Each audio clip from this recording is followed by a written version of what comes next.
Next topic Darcy's equation.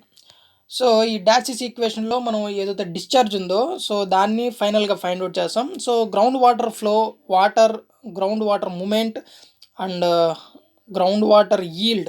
So all are flow rates. Q means discharge. So ఈ Darcy's law governed V proportional to I. So V equal to K into I అవుతుంది. So V equal to discharge velocity or apparent flow velocity.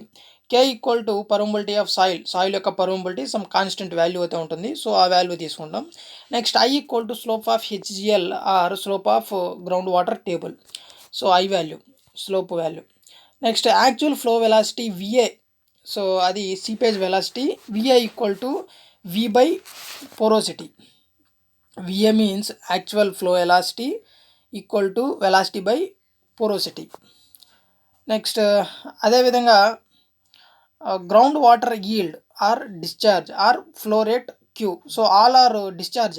Ground water yield అన్నా, discharge అన్నా, flow rate అన్నా ఒకటే. So discharge Q equal to K into I into A. So Q equal to discharge equal to K means permeability of soil. So some constant value.